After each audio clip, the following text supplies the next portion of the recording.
everything that I had read about astrology for the better part of the first part of my life turned me off, because it was, it felt to me like what the whole system was is trying to put labels around aspects of my being. And so I left it alone. I turned to Mayan astrology, which is a funny use of the word astrology, because the Mayan astrology that I was studying had nothing to do with planets in the sky or movements of orbs. I eventually was graced to receive a book of a different kind of astrology that thrilled my soul, and it came at a great time. So I absorbed the book during a long winter in the mountains of Asheville, North Carolina. And we, meaning I and the book, we formed an intimate partnership, and I absorbed it and learned. And a little while after that, I took my first class, took my second class, took my third class, and found that I was being drawn into a different direction than where this work was going. So I eventually started to work sort of like what Krishnamurti says about the direct experience of the truth. It was much that way with me in astrology. It was, this is either true for me in my direct experience, or it's tabled until that happens. So astrology became something that could help me lay out a map. And I've been writing, and counseling using astrology, ever since. How has astrology impacted your life, both personally and as a career now?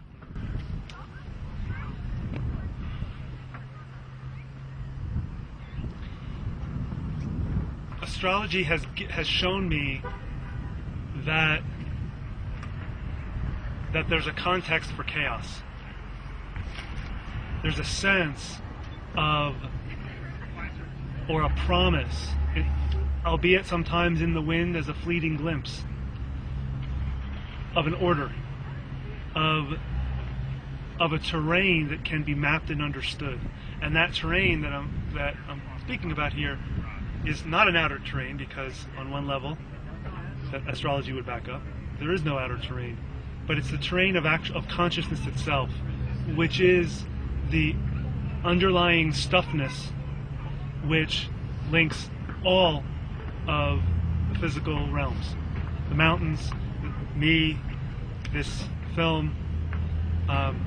So astrology has helped me to develop my ability to track that map, both for myself and others. Excellent. What is your favorite, quote, aspect of astrology, and what fascinates you about it?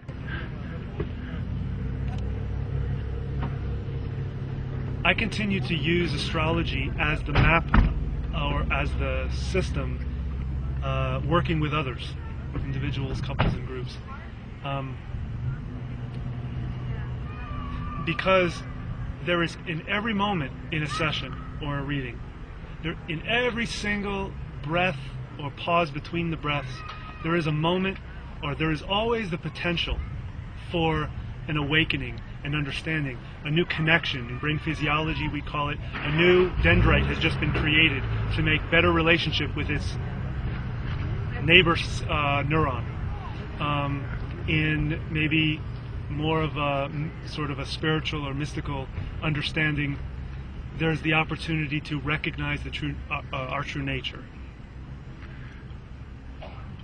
In terms of Chiron, you gave a lecture on Chiron today. Could you quickly describe those three levels of Chiron, so that someone new to astrology that's getting into Chiron would understand? Yeah. Chiron's a fascinating symbol, just absolutely fascinating. Part of this work sees Chiron on three levels. The first level is the inciting incident of our separate self. That is, right at the birth experience. We are now a physically autonomous being. But Chiron portends the birth of the psychologically separate being later in life. So on the first level, in this work, we see Chiron, which is a fascinating not only symbol, but physical body. There's a period of Chiron's orbit where he develops a coma. He actually becomes a comet. And there's another part where when he's, of course, closest to the sun, and there's another part where he's further out, closer to his aphelion, where he loses that and it solidifies again. We see the same thing inside. There's a place in us which is meltable, and there's a place in us which is crystallizing. So in this work we see Chiron at 3 different levels. The first level is the beginning of the separate self to oneself. The second level that we see Chiron at, or that we understand Chiron to be, is what happens when that separate self that was crystallized way long ago at birth now becomes questioned deeply by the self, or by experience, or by what someone told us, or by failure of hoped-for plans.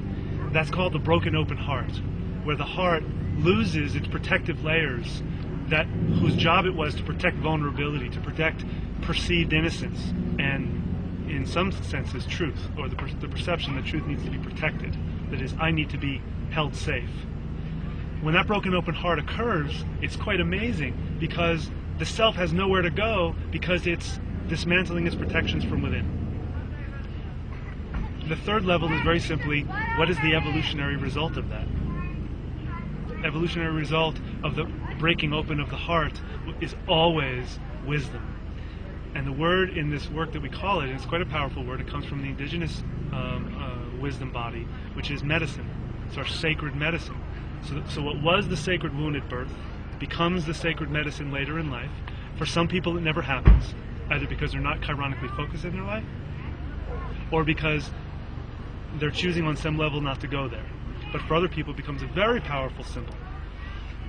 What was sacred wound becomes sacred medicine, and the medicine requires only one thing initially: to be embodied, to be felt, to be brought to bear on all of the beliefs that the self is holding about who it is, why it is, and what it's doing here.